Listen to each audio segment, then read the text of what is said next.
Every muscle in Jenna's body felt cemented in place. She did not dare move or breathe. Had the police found her father's killer?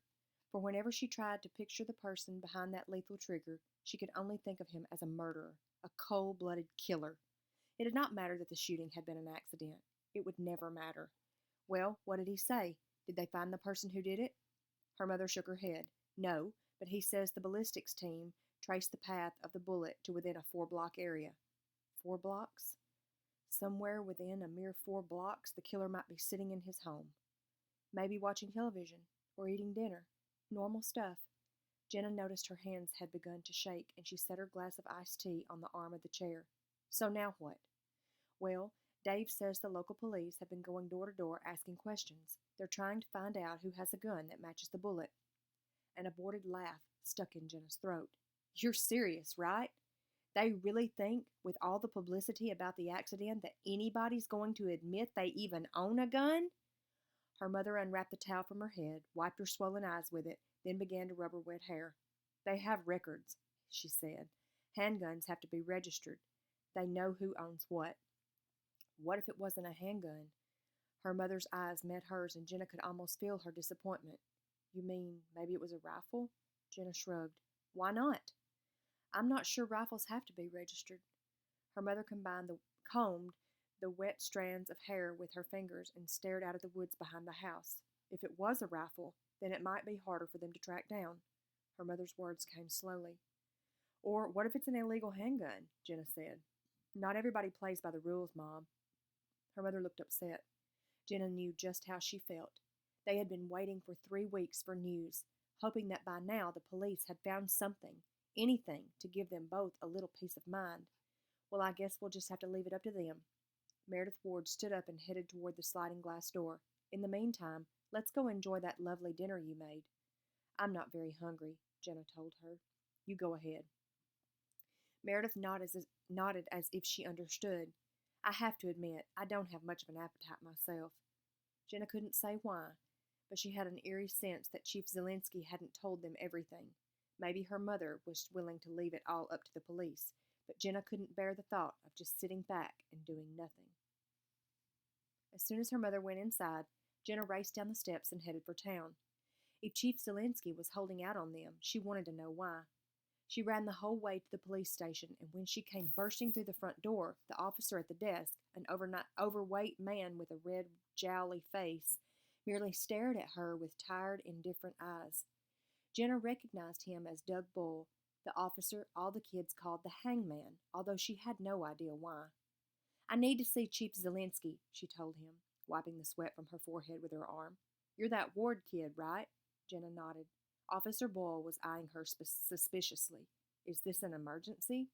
It's important. Yeah, but is it an emergency? Jenna was growing angrier by the minute. Apparently her reputation for making daily phone calls to the station was well known. No, but I need to talk to him. Well, he just stepped out. Doug Boyle jerked his thumb in the direction of the clock on the wall. He'll be back in about 15 minutes. Jenna looked around, saw a row of brown plastic chairs by the wall near the front door, and said she'd wait. Boyle shrugged. Suit yourself. He's going to be tied up for a while when he gets back. Probably won't be able to see you right away. If an axe had been handy, Jenna thought, she would have hacked the man's desk into splinters.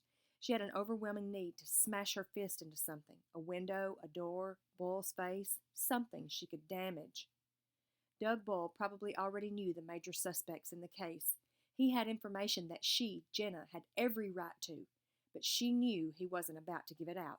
She forced her body to move toward the chairs, took a seat, and tried to calm herself down. She couldn't let Chief Zielinski see her like this.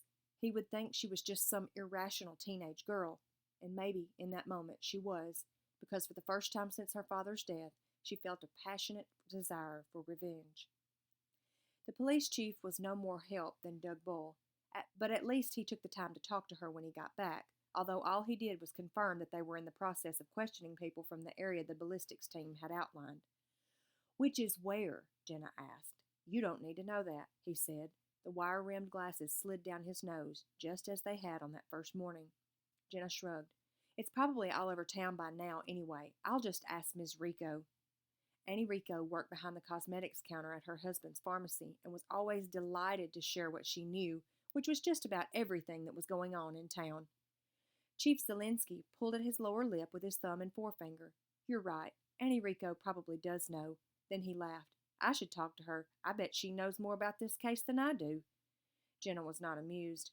She left the police station feeling as if nobody really cared, although Dave Zelinsky had been very nice about it all, including her steady stream of daily phone calls. Not surprisingly, Ms. Rico did know which area the police were investigating. She learned over the cosmetics counter, conspiratorially, so far over, in fact, that Jenna could see. She leaned over the cosmetics counter conspiratorially, so far over, in fact, that Jenna could clearly see the half-inch of dark roots at the base of her bright yellow hair, and whispered with her Listermint breath that the cops were bound to nail the killer any day now. Then she told Jenna that the 4-block area was on the other side of town between Maple and Elm Streets, west of Main Street.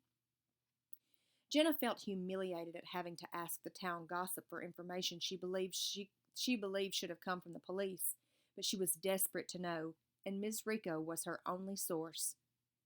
Once she stepped outside the pharmacy, however, Jenna had no idea where to begin. What was she going to do? Go from door to door herself? The police were already doing that. Disappointed, she headed back home, only to find Jason sitting in the living room drinking a Pepsi talking to her mother. Jenna's hand went instinctively to her hair, which clung to her sweating face and neck in clumps. She shoved her damp hair behind her ears, mortified. She must have looked a fright. Even worse, she had completely forgotten their date. "Sorry I'm late," she said, trying to act as if she hadn't really forgotten about him at all. "I had something I needed to do." Her mother and Jason were staring at her openly. "No problem," Jason said. "I just got here. Give me a minute to change my clothes, okay? I'll be right back." Then, without waiting for a response, she darted upstairs.